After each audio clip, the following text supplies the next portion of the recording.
February 12, 1946, Camp Concordia, Kansas. The mess hall fell silent. 600 German prisoners of war sat motionless, their tin plates untouched, the steam rising from hot food they refused to eat. Outside, the Kansas wind howled across the prairie, but inside the only sound was the nervous shuffling of American guards who had never seen anything like this. These weren't men rebelling against captivity. These were prisoners rebelling against freedom. Obergefreiter Hans Schmidt, a former Afrika Korps soldier who had picked sugar beets alongside Kansas farmers for 3 years, stood slowly.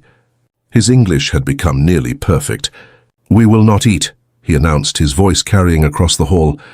"Until we receive guarantee we will not be sent back to Germany." The American camp commander, Colonel Francis Howard, stood in the doorway. A telegram crumpled in his fist. It contained orders from Washington. All German POWs were to be repatriated immediately, per the Geneva Convention. He had expected relief, perhaps even celebration. Instead, he faced something the War Department had never anticipated: prisoners who would rather starve than go home. This is the story of a rebellion that has been nearly erased from history. A protest not against captivity, but against liberation. And it reveals a truth about World War II that neither the Nazis nor the Allies wanted anyone to know. The American captivity paradox. To understand why German soldiers fought to stay in American prison camps, you have to understand what their captivity actually looked like. And it was nothing like what they'd been told to expect. When Lieutenant Werner Kritzinger was captured in Tunisia in May 1943, he had been warned by his superiors about American brutality. Nazi propaganda had taught him that if captured, he would face torture, starvation, possibly execution. He and his fellow prisoners were transported across the Atlantic in cramped ship holds. Convinced they were sailing toward their doom, what he found instead was Camp Hearn, Texas. "I could not believe my eyes," Kritzinger later wrote in a letter that would be preserved in the National Archives. "The American guards handed us Coca-Cola. Coca-Cola. We had been fighting for years, eating black bread when we could get it. And they gave us this sweet cold drink like we were guests, not enemies." By the end of 1945, the United States held approximately 425,000 German POWs in over 700 camps scattered across the country. This was the largest POW operation in American history. The camps stretched from Camp Pine in New York to Camp Clarinda in Iowa, from Camp Mexia in Texas to Camp Rupert in Idaho. And due to a combination of Geneva Convention requirements, American agricultural labor shortages, and a fundamentally different philosophy of imprisonment, these camps operated in ways that shocked the German prisoners. Daily calorie count for German POWs in American camps was set at 4,000 calories, higher than the icon ration for American civilians, and nearly double what German civilians were receiving in bombed-out German cities by 1944. Prisoners were paid 80 cents per day in camp scrip for labor. They had access to libraries, sports equipment, musical instruments. Many camps had their own newspapers, theaters, and orchestras. At Camp Como in Mississippi, German POWs published a newspaper called Der Ruf, The Call, that included book reviews, poetry, and philosophical debates. At Camp Mexia in Texas, prisoners built an elaborate miniature German village complete with a working fountain. At Camp Trinidad in Colorado, they formed a 50-piece symphony orchestra that performed Beethoven and Mozart for local townspeople. Gefreiter Otto Weiner, captured in Normandy in August 1944, had lost 40 pounds during the fighting in France. Within 4 months at Camp Shelby in Mississippi, he had gained it all back. "I felt guilty eating so much," he recalled in a 1983 interview with the U.S. Army Military History Institute. "My mother's letters told me she was surviving on turnips and potato peels. And here I was eating roast beef and ice cream, but the food was only part of the story. What truly transformed these prisoners was their interaction with ordinary Americans." Crossing the wire. The Geneva Convention permitted POWs to work, provided they weren't employed in war industries. With American men fighting overseas and a desperate labor shortage crippling agriculture, the U.S. government implemented an extensive POW labor program. Starting in 1943, German prisoners were contracted out to farms, canneries, and lumber camps across the country. This is where the barriers really broke down. Every morning at Camp Concordia in Kansas, trucks would arrive to transport prisoners to local farms. These weren't just work assignments, they were cultural exchanges that neither side had anticipated. German POWs ate lunch at farmers' tables. They learned English from farmers' children. They celebrated Thanksgiving and Christmas with American families. They fell in love with American girls, though fraternization was officially prohibited. Martha Mueller, a German-American farm wife in Kansas, later recalled, "We had 3 German boys working our wheat harvest in 1944. My husband was overseas fighting, and here I was feeding German soldiers at my kitchen table. But they weren't the monsters from the newsreels. They were homesick boys who showed me pictures of their mothers and asked if my husband was safe." The transformation went both ways. American farmers who had started the war wanting vengeance found themselves seeing Germans as individuals, and German soldiers, raised on propaganda about American degeneracy and Jewish-controlled capitalism, discovered a nation of stunning abundance and casual kindness. By mid-1945, over 200,000 German POWs were working outside the camps. They harvested cotton in Texas, picked fruit in California, cut timber in Minnesota, and processed sugar beets in Colorado. They earned money, sent letters home describing what they saw, and began imagining futures that didn't involve returning to a destroyed Germany. Hauptmann Erich Seibold, a Luftwaffe officer held at Camp McCain in Mississippi, wrote in his diary on June 15, 1945, "Today I learned the war in Europe has ended. I expected to feel joy. Instead, I feel dread. What happens to us now? Do we return to the wasteland Germany has become? My city, Dresden, no longer exists. My parents are dead. What is there to return to?" This was the question haunting thousands of German POWs as 1945 drew to a close. And it was a question the US government was not prepared to answer in the way the prisoners hoped. The announcement. On January 4, 1946, the War Department issued General Order No. 12.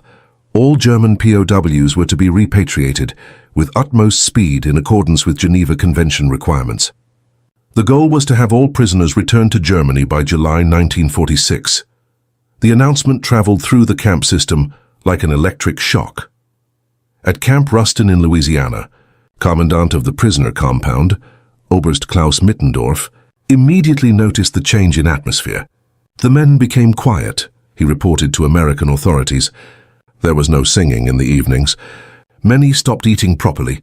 Several asked to speak with the camp chaplain, which they had never done before. The statistics painted a stark picture of what awaited them in Germany.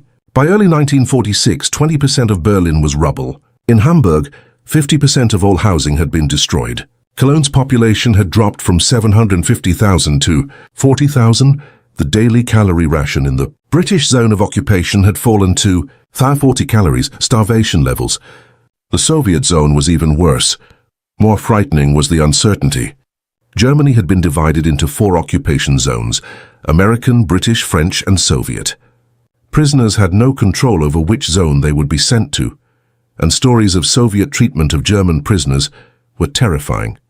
Of the approximately 3 million German POWs captured by the Soviets, an estimated 1 million would die in captivity. Even those from Western Germany faced grim prospects. There was no housing, minimal food, and essentially no economy. Many prisoners knew their families were dead or displaced. Some learned their hometowns were now in Soviet-controlled territory, meaning return was impossible. And then there was a more profound realization, one that many POWs struggled to articulate even to themselves. They had changed.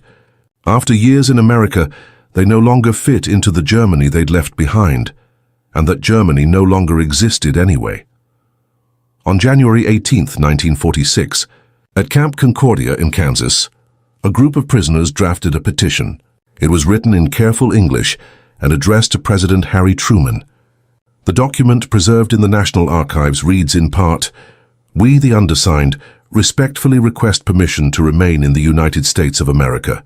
We have worked honestly for American farmers who will testify to our character. We have learned to respect American democracy and wish to become citizens. Germany is destroyed and holds nothing for us. We prefer to remain as prisoners if necessary, rather than return to certain starvation and possibly death. It was signed by 347 men. Similar petitions appeared at camps across the country. At Camp Hearn in Texas, 412 prisoners signed. At Camp Trinidad in Colorado, 289. At Camp Clark in Missouri, over 500. The answer from Washington was unequivocal. No. The Geneva Convention required repatriation. There would be no exceptions. That's when the resistance began. The rebellion.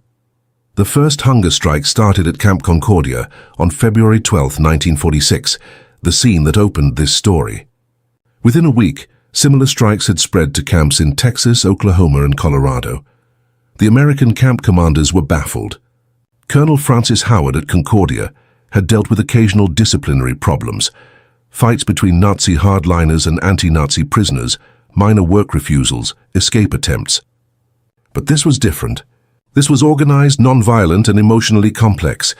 "How do I discipline men for not wanting to leave prison?"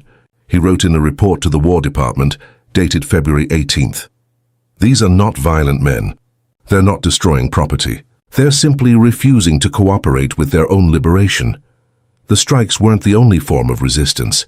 At Camp Dermot in Arkansas, prisoners staged coordinated work slowdowns, accomplishing at half speed what they'd previously done efficiently. Local farmers who had contracted for their labor complained to the camp administration. "These boys have worked hard for us for 2 years, one farmer wrote in a letter to his congressman. "Now you're sending them back to starvation? Where's the humanity in that?"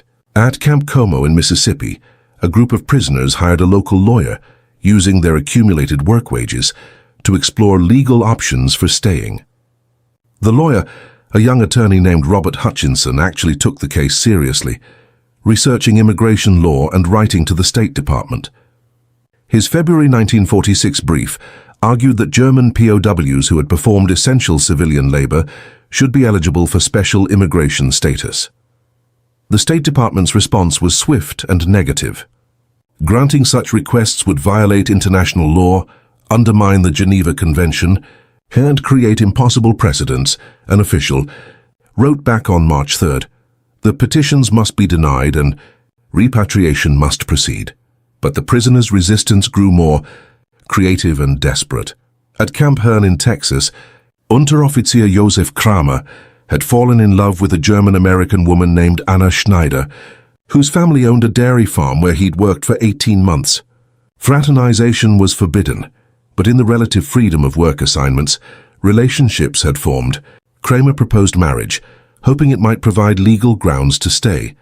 Anna Schneider applied for permission to marry Kramer. The army denied it. Immigration authorities made clear that even if they married, Kramer would still be deported, and Anna, as an American citizen, would have to choose between her country and her husband. On March 15, 1946, Kramer attempted suicide by cutting his wrists. He survived, but the incident sent shockwaves through the camp system. Military intelligence began monitoring for similar incidents. At Camp Clinton in Mississippi, prisoners stopped singing German songs in the evenings, a tradition that had been part of camp life for years. Instead, they sang American songs they'd learned, "Home on the Range," "You Are My Sunshine," even "The Star-Spangled Banner." It was a quiet, mournful form of protest, a way of declaring who they felt they'd become. The American Guards, many of whom had formed friendships with prisoners over years of service, struggled with their orders. Private First Class James Morrison, a guard at Camp Trinidad, wrote in a letter home dated March 22nd, "We're packing up boys who've worked beside us, eaten with us, played baseball with us. Some are crying. Others just look dead inside. I joined up to fight Germans and I did. But these don't feel like the enemy anymore." The individual stories. Behind the statistics and strikes were individual human stories of heartbreaking complexity. Werner Lenz had been captured at Salerno, Italy in September 1943. He spent nearly 3 years at Camp Swift in Texas, where he worked as a carpenter. When he learned his hometown of Dresden had been destroyed in the February 1945 firebombing, he received confirmation that his entire family was dead. Parents, sister, fiancé. What was he returning to? Lenz wrote a letter to the camp chaplain, Father William O'Connor, that has been preserved in the Catholic Diocese of Austin archives. Dated April 3, 1946, it reads, "Father, I believe in God's plan, but I cannot understand it. I survived the war only to be sent back to a graveyard. Everyone I loved is dead. The city I knew is ash. Here in Texas, I have friends. I have purpose. The family I work for treats me like a son. Why must I leave life to return to death?" Father O'Connor tried to intervene with military authorities on Lenz's behalf. He was told politely but firmly that exceptions were impossible. Then there was Helmut Friedrich, a former teacher from Hamburg who had been captured in France in 1944. At Camp Mexia in Texas, Friedrich taught English classes to other prisoners and German classes to interested American guards. He had developed a friendship with the camp's education officer, Lieutenant Thomas Bradley, bonding over their shared love of literature. When repatriation orders came, Bradley wrote a formal letter of recommendation for Friedrich, testifying to his anti-Nazi beliefs and his potential value as an American citizen.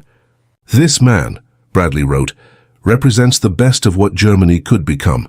He believes in democracy, has completely rejected Nazi ideology, and would be an asset to our nation." The letter was filed and forgotten. Friedrich was shipped back to Germany in May 1946. At Camp Clark in Missouri, a prisoner named Carl Becker had become close to a local farming family named Wilson. The Wilson's son had been killed at Normandy. Initially, they had been hostile to the German prisoners, but over time, working alongside Becker, they found something unexpected. Not forgiveness exactly, but a more complex understanding. When Becker was scheduled for deportation, Mr. Wilson drove to the camp and asked to see the commander. "I know this is unusual," he said, according to a report filed by the camp adjutant on April 10th. "My boy died fighting Germans, but Carl isn't who killed him. Can't we see the difference? Carl wants to stay. We want him to stay. He could work our farm. Why isn't that possible?" The commander had no answer that satisfied anyone. The forced departure. Despite the protests, petitions, and pleas, repatriation proceeded on schedule. The process was systematic and impersonal. Prisoners were loaded onto trains, transported to ports, and placed on Liberty ships bound for Europe. Most were delivered to ports in France and England, then transferred to camps in occupied Germany to await processing and final release. At Camp Concordia, the hunger strike ended, not because prisoners changed their minds, but because camp authorities threatened to force-feed strikers and punish them with solitary confinement before deportation. Faced with spending their final days in America in isolation, most chose to eat and spend their remaining time with friends. The final transports left American camps between April and July 1946. At Camp Hearn, local townspeople came to the fence to say goodbye, which was unprecedented. Some brought gifts, food for the journey, addresses where letters could be sent, photographs. German prisoners lined up for roll call one last time, collected their few possessions, and marched to waiting trucks under armed guard. Many wept openly. On May 23, 1946, the last group of prisoners left Camp Concordia. Hans Schmidt, the man who had stood to announce the hunger strike 4 months earlier, was among them. As the truck pulled away, he looked back at the camp at the Kansas prairie, at the country that had been his home longer than anywhere since the war began. An American guard who witnessed the departure later recalled, "They looked like men going to execution, not men going home." What happened after? The fate of the repatriated prisoners varied dramatically. Those sent to the American, British, or French zones faced severe hardship, but generally survived. They returned to cities of rubble, an economy in collapse, and a population traumatized and divided. Finding housing was nearly impossible. Food remained scarce until the Marshall Plan began delivering aid in 1948. For those whose homes were now in the Soviet zone, the situation was far worse. Many were immediately rearrested and sent to Soviet labor camps. Others disappeared into a police state, where their time in America made them suspect. A few prisoners did eventually make it back to America, though it took years. Werner Lenz, the carpenter from Dresden, immigrated to the United States in 1952 under the Displaced Persons Act. He settled in Texas, not far from Camp Swift, where he'd been imprisoned. He worked as a carpenter until his death in 1989. Helmut Friedrich, the teacher, also eventually immigrated. Arriving in 1954, he taught German at a high school in Missouri and wrote a memoir in 1976, titled Prisoner of Peace, describing his conflicted experience. As a German POW in America, Karl Becker managed to return in 1953, sponsored by the Wilson family in Missouri. He worked their farm for 20 years, never married, and was buried in the Wilson family plot when he died in 1973. But these were the exceptions. Most never returned. They rebuilt lives in Germany, carried memories of America like ghosts, and rarely spoke about their time as prisoners who had fought to stay imprisoned. Joseph Kramer, who attempted suicide rather than leave Anna Schneider, survived and was deported. Anna waited 3 years, then traveled to Germany to find him in 1949. They married in Munich and she stayed in Germany with him, giving up her American citizenship, the reverse of what they'd hoped. The Forgotten Rebellion. Why has this story been so thoroughly forgotten? Partly because it complicated the narrative both sides wanted to tell. For America, the story of German POWs who loved captivity raised uncomfortable questions about why prisoners lived better than many American civilians, especially black Americans who were still subject to Jim Crow laws. Several of the camps where Germans were held had better facilities than African American neighborhoods nearby, a fact that did not escape notice. For Germany, the story was even more uncomfortable. It suggested that some German soldiers had preferred America to the fatherland, which challenged post-war narratives of universal German suffering and victimhood. But perhaps most significantly, it was forgotten because it humanized the enemy in ways that didn't fit clean categories. These weren't concentration camp guards or SS fanatics. They were ordinary soldiers who had discovered in captivity that the enemy they'd been taught to hate was more humane than the regime they'd served. The military files on POW resistance to repatriation were classified for decades. When they were finally opened, they revealed the scale of the protests.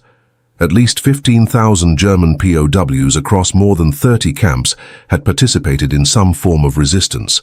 Hunger strikes, petitions, work stoppages, legal appeals, none of it changed the outcome. By August 1946, fewer than 5,000 German POWs remained in the United States, mostly those deemed too sick to travel or those facing war crimes investigations. By 1947, the camps were empty. The last documented letter from a German POW protesting repatriation is dated June 30, 1946, from Camp Shanks in New York, a staging area for deportation. The prisoner's name was Heinrich Müller. He wrote to the camp commander, "I do not ask to avoid punishment for my country's crimes. I ask only to be allowed to stay and build something better than what we destroyed. Is that not justice too?" No response is recorded in his file. He was shipped to Germany on July 5, 1946. Reflections. The story of German POWs who fought to stay in America reveals something profound about the nature of ideology, identity, and human connection. These men had been raised in a totalitarian state, indoctrinated with propaganda about racial superiority and the degeneracy of democracy. They had fought for Hitler's vision of Europe, and yet, when confronted with the reality of American life, not perfect, not without its own deep injustices, but fundamentally different from what they'd been told, many of them changed. They changed not through punishment or re-education programs, but through ordinary human contact. Through eating at farmhouse tables, through working alongside people they'd been taught to despise, through discovering that the enemy wasn't monstrous, just human. And when given the choice between returning to a familiar ideology in ruins or embracing a new future in a foreign land, thousands chose the latter. They chose it knowing they might never see their families again. They chose it knowing they'd be marked as traitors by some. They chose it through the desperate logic of people who had seen both sides and understood the difference. The rebellion failed, of course. The Geneva Convention was clear, and international law demanded repatriation. The United States could not simply absorb hundreds of thousands of former enemy soldiers, no matter how reformed they appeared, but the fact that it happened at all, that German soldiers would hunger strike to stay in prison camps, that American farmers would plead for prisoners to remain, that the lines between captor and captive could blur so completely, tells us something essential about the human capacity for change and connection. Even in the midst of history's darkest chapter, In February 1946, in a Kansas mess hall, 600 men refused to eat because they wanted to stay in prison. It was a rebellion that made no sense by the logic of war. But by the logic of human transformation, it made perfect sense. They had come to America as enemies and found something they hadn't expected, a future. Being forced to give it up felt not like liberation, but like a second capture. This time a capture by fate, by law, by the implacable demands of history. And so they resisted, knowing it was futile, because the alternative was accepting that what they'd discovered about America, about themselves, about the possibility of becoming something different than what they'd been, meant nothing in the face of international treaties and political necessity. They lost their rebellion. But the fact that they fought it remains a hidden chapter of World War II that deserves to be remembered, not as a curiosity, but as a testament to the human capacity for change and the tragedy of circumstances that prevent that change from being fully realized. The camps are gone now. Most have been completely erased, returned to farmland, converted to other uses, or simply abandoned to decay. But in the archives, the letters remain, the petitions, the reports of hunger strikes and desperate pleas, and somewhere in those documents is a truth that neither side wanted to acknowledge, that even in war, people are capable of becoming more than their circumstances would suggest. Sometimes even prisoners can be transformed. Sometimes even enemies can become neighbors. Sometimes the hardest prison to escape is the one waiting at home.